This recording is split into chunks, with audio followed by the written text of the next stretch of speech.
Mesdames et messieurs, bonsoir. Bienvenue dans un autre numéro de votre émission à l'aparté. Cette émission qui vous montre l'envers du décor de vos invités. Et surtout, ici, nous abordons des questions que eux-mêmes, ils n'abordent pas au quotidien.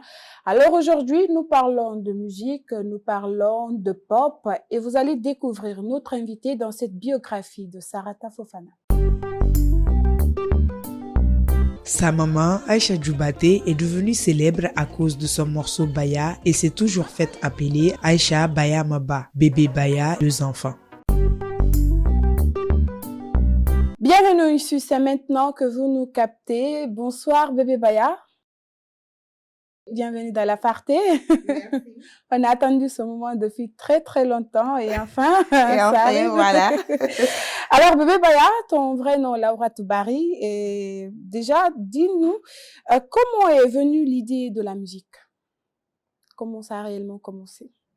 L'idée de la musique m'est venue à ma tendre enfance. Il s'agit bien de la disparition tragique de ma maman en 2004.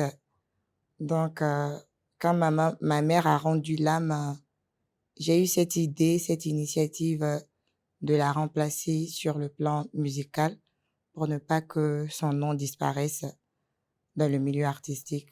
Et D'où l'idée. à l'époque, tu avais quel âge? J'avais 9 ans quand j'ai perdu ma maman, oui. Et le nom bébé Baya, que tout le monde connaît beaucoup plus, plus que Lauratou, et comment ce nom aussi est arrivé? On m'a donné ce nom au lycée, quand je faisais Kumba Diawara. Il y avait une de mes grandes qui aimait m'appeler bébé Baya. Moi, je trouvais ça genre en moquerie et tout. Je n'aimais pas qu'on m'appelle bébé Baya parce que mes amis se moquaient de moi avec le nom-là. Mais par fini, j'ai accepté et tout. C'est à travers mon lycée que j'ai eu ce nom, bébé Baya. Alors, on va encore retourner vers tes débuts dans la musique. Tu viens de dire que tu avais perdu ta maman, tu voulais rendre hommage à la mère. Comment ça s'est passé? Et qu'est-ce qui a été le déclic en fait? Parce qu'on peut avoir envie de le faire, mais il y a toujours quelque chose qui nous pousse, on se dit, bon, aujourd'hui, on commence, on le fait, on va en studio, on enregistre. Ouais, à mes débuts, je crois c'est en 2006 pour la toute première fois, parce que ma mère est décédée, je faisais la 4e année. Donc, c'est quand je faisais la 6e année, en 2006, que j'ai enregistré pour la première fois une maquette avec les radios à l'époque. Donc, on a enregistré, un guitariste était venu à la maison et tout, qui m'accompagnait. Ma grand-mère était là, qui m'aidait pour la composition de mes morceaux. Et j'ai eu à faire la maquette en 2006, mais c'est en 2010, pour la toute première fois, que je suis allée au studio pour enregistrer un son. Voilà, donc j'ai enregistré le morceau Tombolola, mais je n'avais pas l'optique de faire une carrière ou de faire un album. Oui, je n'avais pas cette idée. Vu que ma maman, elle était très bien d'accord avec beaucoup d'artistes et tout, mais je voyais après, de 2004 en 2010, après 6 ans, personne ne parlait de ma maman. Même en flash et tout, je me suis dit, je suis la mieux placée pour parler d'elle. Donc, c'est comme ça j'ai eu l'idée de sortir le single Tombolola pour rendre hommage à ma maman. D'accord. Là, on va rappeler une histoire. Il s'agit bien de la petite bébé Baya, la petite Laura Touche, sa grand-mère à l'époque, qui interprétait un titre de Salif Keita après le décès de sa maman. Tu te rappelles très bien. Sûr, oui. Alors, est-ce que tu peux interpréter encore cette musique? Bien sûr. Vas-y. Ibi miri mamili sanko manisa ya nara. Mamili sanko di bui kondo saya.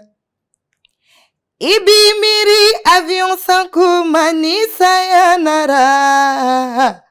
Avion sanko di bui kondo saya. Ay miri Aisha nyumani kasange mama nyuma kole. Saya te jontola asaya. Aimiri sunkuru nyuma ni kasange mama nyuma kole. Saya te jontola saya. Et pourquoi le choix sur cette musique Saya de Salif Keita, Bébé Baya? En fait, ça me faisait penser à ma maman quand j'écoutais ce morceau. Je crois ça ne faisait pas 7 jours du décès de ma maman que j'ai commencé à chanter ça. Ce jour-là, ma grand-mère a beaucoup pleuré. Et tout, ça s'est fait comme si c'est ce jour-là même que ma mère était décédée. J'étais au salon, je ne savais pas que ma grand-mère était derrière moi. Moi, je chantais ça. Et tout, donc ma grand-mère a fondu en larmes et tout. Donc, ça me faisait penser à ma maman. Elle est partie très jeune. Ma mère est partie très tôt. Donc...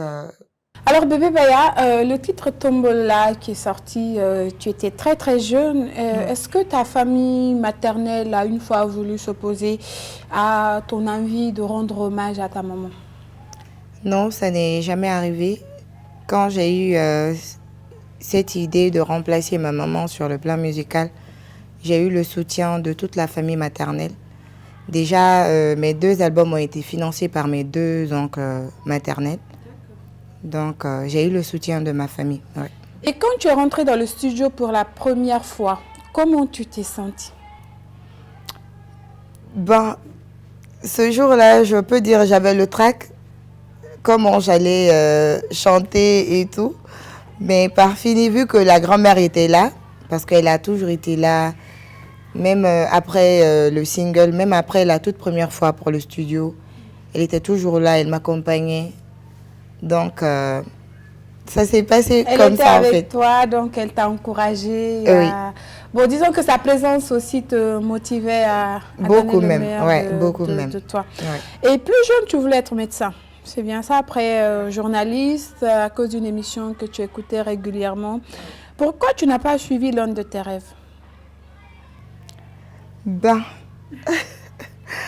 Je peux dire que la musique a dominé.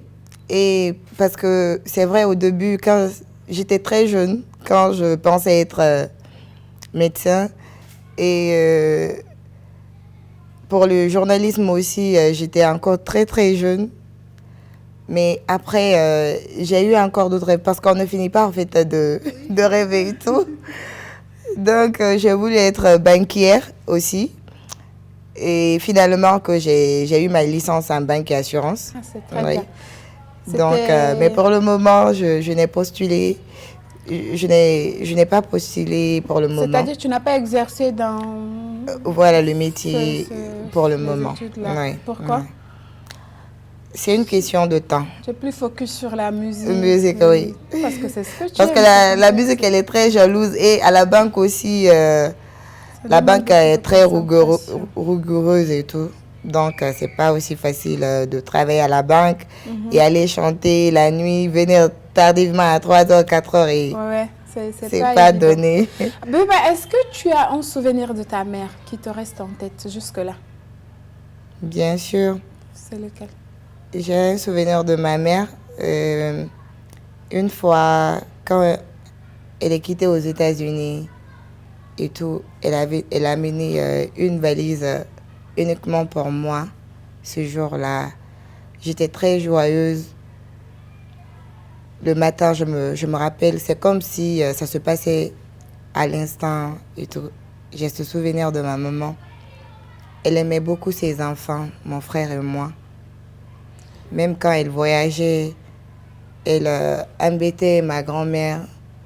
Parce que ça fait que, c'est que notre maman nous a habitués. Les matins, on déjeunait très tôt. Les matins, mon frère et moi. Donc, ça fait que même si je ne mange pas toute la journée ou la nuit, mais le déjeuner, je ne rate jamais ça. Ah oui, et jusqu'à présent. Alors, quand elle est décédée, comment tu as surmonté cela? Moi, j'étais encore très petite. Je me rappelle le jour même du décès de ma maman. Ce jour-là, elle avait choisi, c'était parce que mon grand-père avait une école dans la concession. Donc moi, j'ai fait le primaire chez nous. de la première année jusqu'en 6e année. J'étais dans ma cour. D'accord. Oui. Donc, ce jour-là, il y avait notre kermesse à l'école là-bas. Le matin, ma maman, elle a choisi l'habit que je devrais porter ce jour-là. Je me rappelle, oui. Elle a choisi l'habit que je devrais porter. Et mon habit était dans le lit et tout. Et elle a commencé à me parler. Il ne faudrait pas que tu commences à m'imiter encore aujourd'hui. Parce qu'elle n'aimait pas, elle était plutôt basée sur mes études. Dire que non, moi je regrette le fait de ne pas pousser les études. Donc, ce jour, elle a dit, il ne faut pas m'imiter aujourd'hui, tu as compris? Donc, on ne s'attendait réellement pas à son décès. D'accord. C'est vrai, quand elle a quitté la Suède, quand elle est venue, elle ne se sentait pas très bien. Elle était un peu convalescente ce jour-là. D'accord. Ouais, elle était un peu convalescente et... Mais ce n'était pas au point de penser qu'elle allait... Qu'elle allait décéder ce jour-là. Je me rappelle bien, c'est un samedi, le 17 juillet, à 16h. Elle a fait une crise. Oui, elle a fait une crise. J'étais petite, je me rappelle, j'étais avec l'homonyme de ma grand-mère. Elle s'appelle Guessou. Ce jour-là, quand la mort venait à ma maman, j'étais auprès d'elle. Mais elle m'a rejetée quand la mort venait. Ah, d'accord. Ouais. Elle ne voulait pas que ça se passe devant moi ce jour. Donc, elle m'a dit, non, éloigne-toi, il faut aller. Moi, je suis allée. Mais dès que ma maman est décédée, vu que je suis petite et tout, j'ai su que ma maman est décédée. Et comment? Ouais, comme ça, j'ai su que ma maman est décédée. Je me rappelle, j'ai dit à Guessou, parce que j'appelais ma maman Nkosatou. Je dis, Guessou, Nkosatou Barassa. Ah oui? C'est comme ça que je l'ai dit. Quand je l'ai dit, mais en ce temps-là, moi, je ne voyais pas c'est que... C'était pas très grave pour toi, la mort. Pour moi, la mort. J'ai dit comme ça, je dis, Nkosatou Barassa. J'ai vu qu'elle voulait pleurer. Elle a dit, hey, Laura, tout. Elle a commencé à pleurer. Je dis, non. Directement, je l'ai stoppé. Je dis, non, je blague. Je dis, non, elle était morte. Ouais, mais elle était morte. Je dis, non, je blague. Et c'était à la maison ou à l'hôpital? À la maison, oui. Ma mère a rendu la main à la maison, oui. Je suis désolée. Et depuis son décès, tu étais donc très attachée à ta grand-mère, que tu appelles affectueusement Nna, oui. et qui s'est totalement impliquée dans ta carrière musicale surtout. Parle-nous d'elle. Ma grand-mère Nna est une femme très douce. Et elle me comprend. Elle n'a jamais levé la main sur moi. C'est la grand-mère quand même. Ouais, elle n'a jamais levé la main sur moi. Elle a toujours été là pour mes écoles. Elle me rappelait ce que ma maman, avant qu'elle ne décède, ce qu'elle tenait à ce que je fasse, surtout les études. Donc, elle ne se fatiguait pas de me rappeler. D'accord. Et aussi, est-ce que tu as eu du mal à te détacher de ta mère et à être attachée à ta grand-mère? Oui, j'étais toujours attachée à ma maman. Quand je l'appelais Nna, c'est comme si elle savait qu'elle n'allait pas avoir une longue vie. Ah, ta maman? Oui. Quand je l'appelais Nna, elle me disait toujours, c'est la grand-mère, elle m'indexait la grand-mère. Et en bon malinkémi, Naïwodi, c'est elle ta maman. À chaque fois, elle me rappelait que c'est ma grand-mère, ma maman. Donc, ça n'a pas été la transition n'a pas été très difficile. Oui. C'est pourquoi je dis, j'ai eu cette chance. Et de passage, j'essaye de remercier ma famille maternelle. Parce que j'ai eu vraiment cette chance d'avoir une telle famille. Parce que je n'ai pas ressenti vraiment le manque d'une mère. Ouais. Et parlant de ta famille maternelle, Laura, tu parles très rarement de ton père. On ne le connaissait même pas trop. C'est juste qu'il y a quelques mois, tu as posté une vidéo de vous sur ta page lors de ton séjour aux États-Unis. Ouais. Quels sont vos liens? Oui, j'ai des bons liens avec mon papa, bien avant que ma mère ne décède. Parce que mon papa, il était officier de police. Donc, j'avais de bons rapports avec mon papa avant qu'il ne voyage. on se fréquentait, il partait tout le temps à la maison, maman était là et tout. D'accord.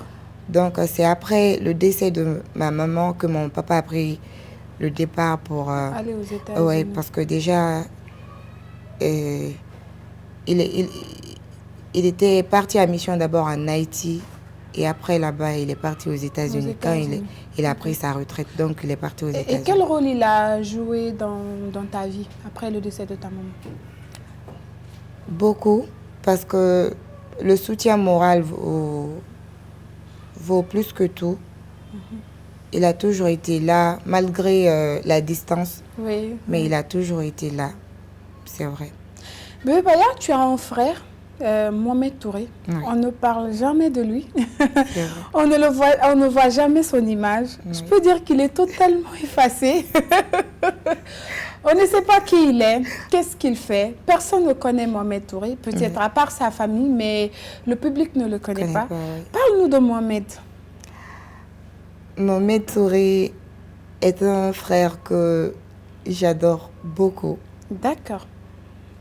Oui, je l'adore beaucoup. Il n'y a pas cette différence pour dire qu'il est Touré, je suis Barré. D'accord. Non, il n'y a pas cette différence entre nous. C'est mon frère de sang, Mohamed Touré. Il est tout pour moi. Je suis... c'est que pour lui, je peux tout faire pour lui. Pour lui, je suis prête à tout. D'accord. Oui. Et vous êtes... C'est un frère protecteur. Ok. Et il me comprend. Et puis surtout, ce que j'aime chez lui, il est très religieux. Ah. Oui. Il est très religieux. Des fois, moi, je te raconte la petite histoire. Quand moi, je quitte dans les mariages. Dans les mariages et tout. Des fois, moi, je rentre tard dans les bancs de 4 heures. Et à 4 heures, je vois mon frère aller à la mosquée. Ah, d'accord. Oui. Et actuellement, maintenant, il a intégré l'armée. Mais bien avant ça, quand il a fini les études et tout, toutes ses prières, c'est à la mosquée. Des fois, je lui dis, ah, tu es très jeune pour pratiquer comme ça la religion et tout. Mais il est très religieux, oui. Et lui, la musique ne l'intéresse pas? Pas du tout. La chair de Aïcha Baya. Pas du tout. Et la musique ne l'intéresse pas? Oui, parce que son papa aussi, paix à son âme, était militaire. Donc, depuis notre enfance, il a toujours aimé l'armée. L'armée. Ouais. Moi, je le décourageais à chaque fois. Mais j'ai vu, malgré, il a eu sa licence à miage informatique et tout. Donc, mais il voulait toujours intégrer l'armée. C'est très bien. Ouais. Alors, Laurato, nous avons décidé de faire participer ta famille dans cette émission. Ouais. Donc, ils t'ont fait quelques hommages que tu vas suivre avec nous. Tiens, vas-y.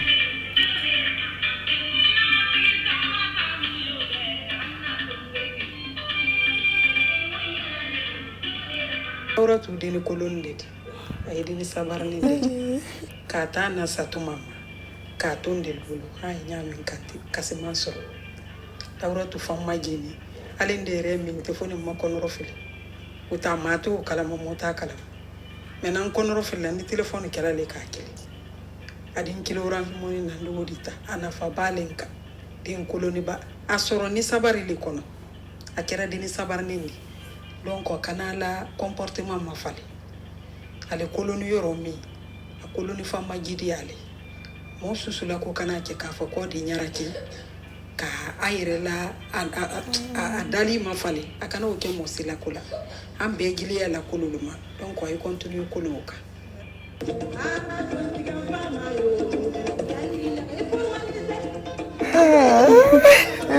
vois.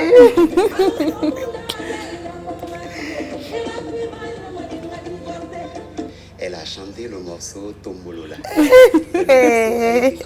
par sa grand-mère et Bébé Baya, parce qu'elle était trop petite. Par rapport à ça, ils m'ont proposé, vu que moi j'étais tout le temps avec sa mère, ils m'ont dit voilà, on a eu une idée, et c'est ça. Moi, directement, j'ai écouté Bébé Baya, elle a chanté. Moi, j'ai décidé sur place la voix que j'entends comme ça. là, elle peut aller très loin. Il ne s'agit plus de chanter un morceau et puis c'est fini. Laura Tou n'avait pas décidé d'être artiste. Non, elle avait juste dit, je vais chanter un morceau pour immortaliser ma mère. Laura Tou n'est même pas une proche à moi, c'est ma fille. D'autre part, même Laura Tou m'appelle maman. Tu sais, une fois, je suis sorti avec elle. On l'a demandé ce qui pour elle. Elle a dit tout de suite, Laura, ce n'est même pas mon père, c'est ma mère. Salut chérie, coucou, original. Je t'aime, tu le sais déjà, et tu as mon soutien total. Je t'encourage dans tout ce que tu entreprends. J'aime toujours te dire que sauf le travail paye. Donc n'oublie pas cela. C'est la meilleure des choses qui puisse m'arriver dans ma vie. Je t'aime et je te fais un gros bisou. Hey, Daddy. How you doing? Oh, I'm fine, Daddy. Je te souhaite à toi avec Comment tu as fait? santé, vigueur, paix du cœur dans ton foyer. Bonjour de passage et respect à ta brave grand-mère qui n'a rien ménagé pour t'assurer une bonne éducation de laquelle tu profites aujourd'hui. Je te conseille entre autres de ne rien faire sans se consulter et de ne rien décider, surtout quand tu es en colère. Je garde un bon souvenir de la visite surprise que tu m'as faite à New York après une très longue séparation. Je t'aime bien, c'est de la part de ton papa depuis New York. Bien chose à toute la famille, à ton mari et à très bientôt si Dieu le veut bien.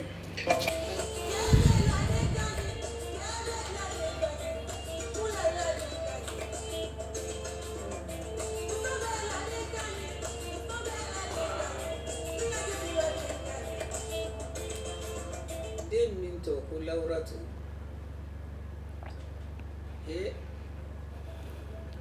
Ala k'a kolo. Ala k'a kolo. A k'a sɔrɔ yɛrɛ ye. A k'a sɔrɔ yɛrɛ ye. Den in ani a kɔrɔkɛ Mohamed Laura Tou. Kɔnɔ den ɲuman bila kɛ den na aliman bila muso den na. K'a ta Laura Tou na sa tuma ma ka Ala karan nin bɛɛ kɛ ka b'a Ala karan na. Ma mɔgɔ ye don kelen min nara ka na a cɛsiri ma la k'a fɔ Laura Tou bara kɛ na ten. A mɔ ti famille dun fana kɔnɔ a mɔ ti. Alcool ya ma yan ko bango ye fleur. Mon tere kila mnali. Parce que testi wala dunya fancy. Mais anaka adam famille ka ta ile. Anaka adam famille ka ta ile. Parce que ana asorombal diarai. Asorombal diarai kujuya. Ka doni yin kilin bela wakoka. Donc a denmuso nin fana o fana bila ni wasilale nde tinin na foyi madina Laura Tou bara na wasabela ana danda famele ka tayi nko ni nti foyi ke nti fosi kela e foka duwa u ke so manura ayara kalondenula legini malu kalni bisala tu kelanaye na Aisha na barawa ela liya musujuna nabi liya nabi elu kamboloni Aisha gabate kalegula sango yi baba santi kalegula sango yi sanismageni agage sudemuso elejima magidi musuberele alatawana. Donc oui, Baya, c'était la petite surprise que nous avions gardée pour toi. Oui. Alors, qu'est-ce que la famille représente pour toi, Baya? Pour moi, la famille représente tout. Oui. Pour vivre c'est que je ne m'imagine pas vivre sans ma famille autour de moi.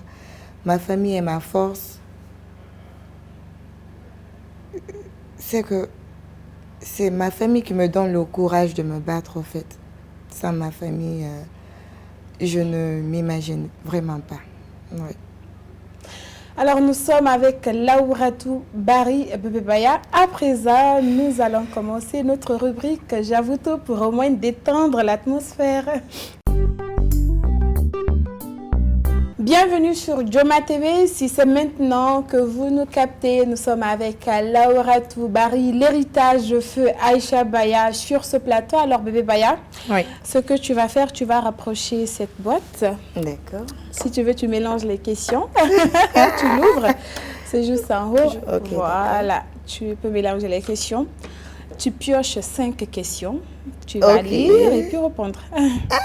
Et j'espère que tu vas pas me poser une colle ici, hein? Non, les questions sont trop faciles. D'accord. Ça fait 3, 4 et 5. Voilà. Super. Ok. La première. Tu lis à haute voix, tout le monde va entendre.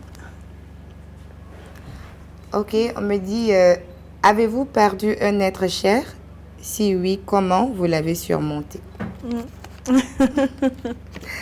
Oui, j'ai perdu un être cher qui est bien sûr ma maman. Ça n'a pas été facile pour moi de surmonter la disparition de ma maman.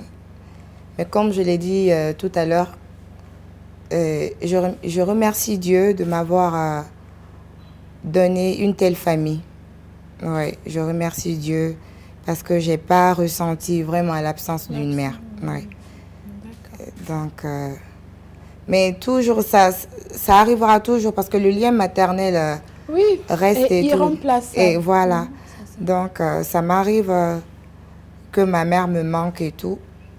Et quand ça t'arrive, tu vas sur YouTube, tu regardes ses clips, c'est bien, c'est ça? Ou comment tu fais? Ben, quand ma mère me manque, je pleure. Ok. Je pleure beaucoup. Je pleure beaucoup. Et ça t'arrive quand tu as des coups durs ou...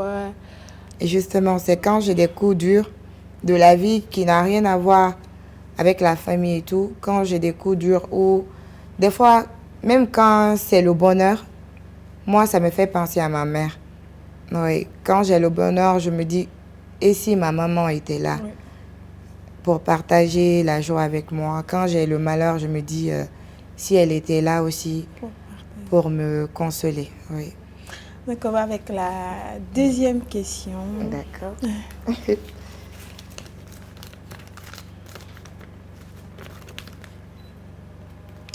Voilà, on me dit, quel est votre dessert préféré? Moi, j'aime bien la mangue. J'aime bien la mangue comme dessert, oui. J'aime bien. Ok, la troisième question. D'accord. On me dit, avez-vous une devise? Oui, j'ai une devise qui est le travail, surtout la constance de ce que je fais. Et tout, j'aime mon boulot.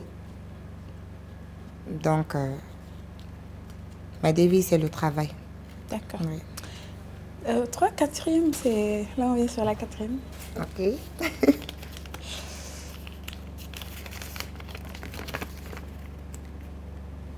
Ok, on me dit quel est le défaut que vous supportez le moins, tout d'abord chez vous. Mon défaut chez moi, ben, c'est ma lenteur. Ah, d'accord. Tu es très lente. Oui. Et moi-même, j'essaie de corriger ça, de changer ça. Ouais. C'est difficile d'avoir une personne lente dans notre vie, j'en connais un peu. Ouais. Et chez les autres? Et chez les autres, ce que j'aime pas, c'est le mensonge. D'accord. Ouais. Okay. Je suis hostile. Ouais. Ok. 5e et dernière question.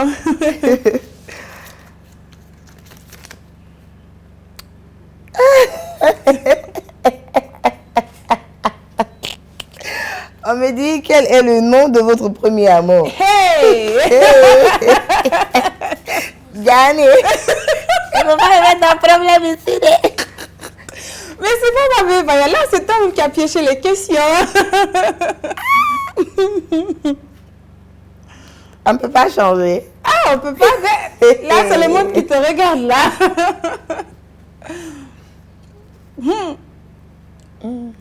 Mon premier amour. Oui.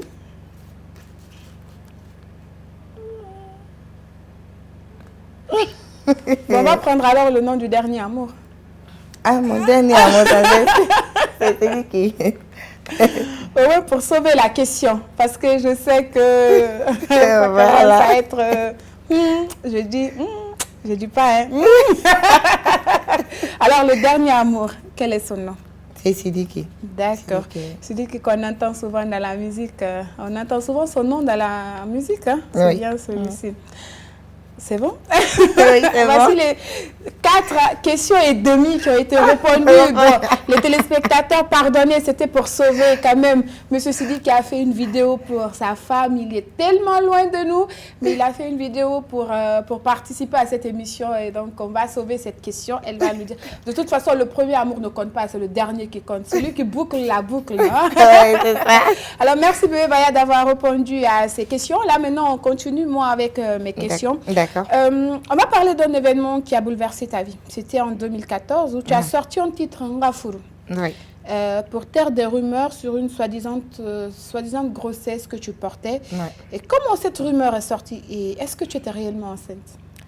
Je me rappelle bien, ces rumeurs sont sorties, oui, effectivement. C'était en 2013 d'abord. Oui. Ça a commencé en 2013 et tout. Les gens stipulaient que j'étais en état de famille et tout. Je faisais la terminale.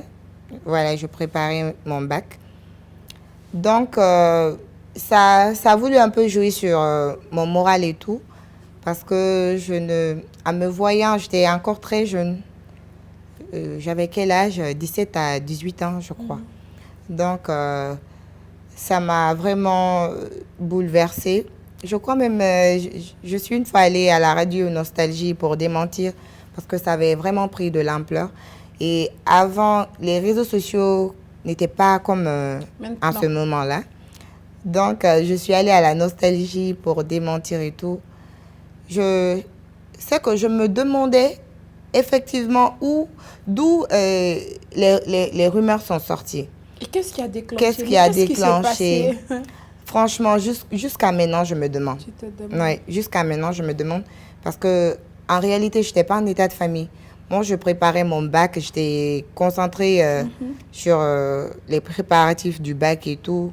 Et Et donc, pour taire, tu as chanté une musique parce que tu en avais marre? Oui, et ça, c'est juste après le bac.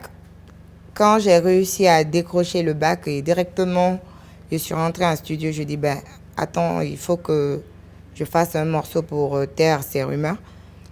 Donc, et c'est comme ça que j'ai chanté que je tombe enceinte, je suis une femme. Oui.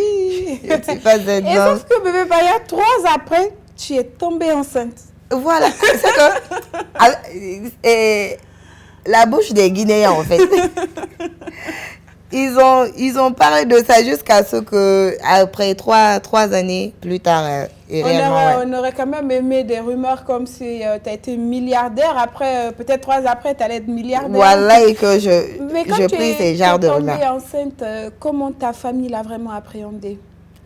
Je peux dire, ma famille n'était pas du tout contente. Et voyant l'éducation que j'ai et tout, la route qui ne sortait pas. Après l'université, elle est à la maison et tout. Et heureusement pour moi, parce que je terminais ma licence. D'accord. Heureusement. Donc, ça n'a pas impacté les études et tout. Je me suis concentrée en 3e année à l'université Titi Camara ici, Roi Mohamed VI. Oui. Voilà, je me suis concentrée sur les études, les 6 derniers mois qui restaient. Je me suis concentrée pour vite finir et tout. Avant l'accouchement. Voilà, Mais avant la famille l'accouchement. t'avait soutenu, malgré qu'elle était fâchée. Oui, Elle bien sûr, t'avait, bien sûr. vraiment Ouais. soutenu. Ouais. Et est-ce que cette grossesse a eu un impact sur tes liens avec ta grand-mère? Parce que tu es très attachée à Non, Amina. non, Ça n'a pas. non, non. De toute façon, les grands-mères, elles soutiennent toujours. Et quand c'est arrivé au début, quand tu as su que tu étais enceinte, est-ce que tu n'avais pas pensé que cette grossesse allait freiner ta carrière, tes études, tes plans de vie, tout ce que tu avais tracé pour toi-même? Pour un début, je ne l'ai pas pris bien. Oui, je me suis dit, ben Laura, tu as... Tu as vraiment fait une bêtise. Ouais, ah oui. Mais après, j'ai pris le courage et tout. Vu que j'étais à la phase finale pour les études pour un temps, ma licence. Donc, je me suis armée de courage pour ne pas avoir beaucoup de sessions et tout. Donc, je me suis concentrée. Voilà, je me suis concentrée, révisée très bien parce que mes amis avec lesquels j'ai étudié savent que j'avais un bagage intellectuel. Donc, c'est pas que chanter seulement que je connaissais. Tu étais studieuse. Voilà, oui, j'étais intelligente en classe. D'accord. Et Bébé Baya, tout à l'heure, tu nous as parlé de ton mari qui a même fait une vidéo témoignage dans cette émission. Depuis quelques années, vous êtes mariés. Comment tu l'as rencontré? Ici, c'est la partie. Hein? Je crois que je l'ai rencontré en 2016 pour le jour de mon anniversaire. Ouais. D'accord. C'est en 2016 on s'est rencontrés. Et ce jour-là, j'avais organisé mon anniversaire dans une boîte en ville. Et après, là-bas, je rentrais à la maison, j'étais avec AS. D'accord. Ta maman. Ouais. J'étais avec lui. Et ce jour-là, il insistait à ce qu'on rentre à Tropicana parce qu'il a une boîte de nuit et tout. Donc, nous sommes rentrés dans cette boîte et c'est ce jour-là qu'on s'est rencontrés. Oui. Et tout a commencé. C'est là-bas, oui. L'amour fou. Et comment ton mari arrive à gérer ta carrière musicale et la femme au foyer que tu es? Il n'impacte pas... Il n'a pas d'impact sur moi côté musical. Ah, c'est super. Ouais. Parce qu'il sait déjà, il m'a vu dans ce métier et tout. Donc, il ne fait que m'apporter son soutien, que ce soit moral, financier. Donc, il n'a pas d'impact sur moi. Il n'a pas d'impact. Mais chez toi, tu es femme au foyer qui s'occupe de son mari, de ses enfants. Et Bébé Baya, que nous connaissons sur la scène musicale, quelle est la différence entre les deux? Oui, chez moi, c'est Laura tout. Parce que moi, je mets en tête que Bébé Baya, c'est une marque. Okay. Quand je dois représenter la marque Bébé Baya, je suis dans la peau de Bébé Baya. Si je suis en famille, je reste la petite Laura tout. Ouais. D'accord. Et nous te connaissons très timide, franchement, très timide, pas de buzz. Mais depuis quelque temps, nous te voyons faire des clashs sur les réseaux sociaux. Qu'est-ce qui se passe sur ta page Bébé Baya? Sur ta page, on ne comprend rien, Bébé Baya. Qu'est-ce qui se passe? Bien, rien ne se passe. Rien ne se passe. Moi, je ne fais qu'alimenter ma page. Parce que vu que les gens disent que je suis trop timide, j'essaie un peu de sortir de ma zone de confort. Oui. Donc, mais rien de tel. C'est vrai? Tu es en clash avec personne?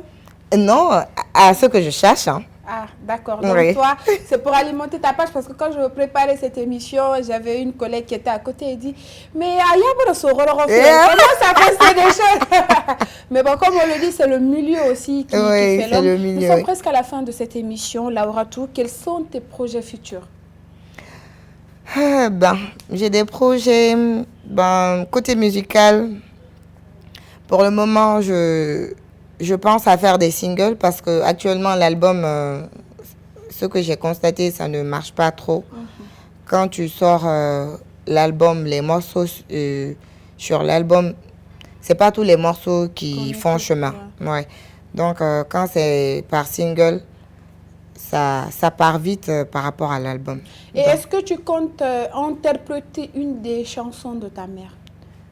Oui, sur mon 3e album, Héritage, que j'ai sorti en 2019, j'ai interprété une des chansons, Baya Maba, qui est sur l'album là, oui. On ne connaît pas, nous.